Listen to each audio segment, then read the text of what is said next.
بغلان کې د عامه پوهاوي په زیاتولو او د میرمنو په برخه کې د آغاخان او یو شمېر نورو بنسټونو لوري د ګڼو پروژو په تطبیق سره د میرمنو وضعیت د دې ولایت په ولسوالیو کې ښه شوی دی.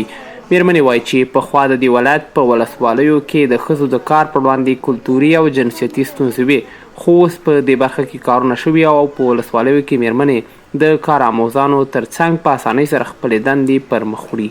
زمینه کار به ما مساعد شد، ای که خانم‌ها نمیتونستن به ولسوالیا یعنی قدم بگذارن. یکی از اولین کارهای ما که ما رفتیم به ولسوالی و قدم گذاشتیم به ولسوالی، یعنی به اولین بار خانم‌ها تونستن که در یک ولسوالی کار بکنن.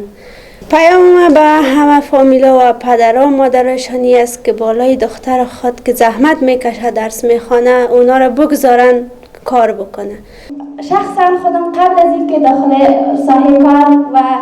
کارهای عملی شدم فکر نمیکردم که در ولسوالی کار کردن خانم‌ها، رفت و آمد خانم‌ها قدر ساده و آسان باشه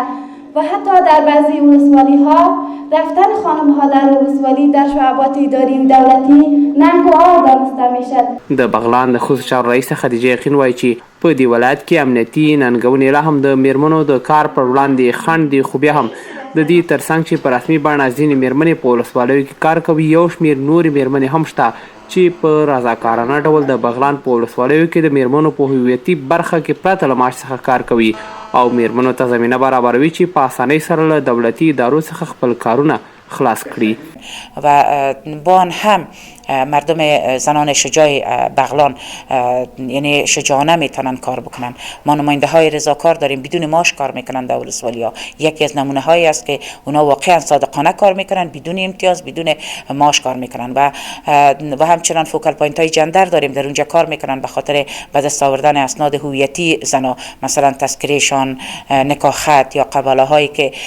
خانم‌ها دارن، اینا کار میکنن که خیلی یعنی یک قدمه هایی است که میتونه برای زنا در ولسوالیا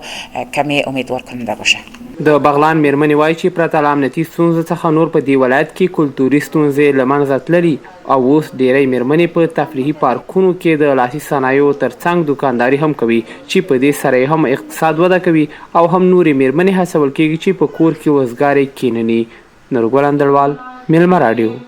بغلان.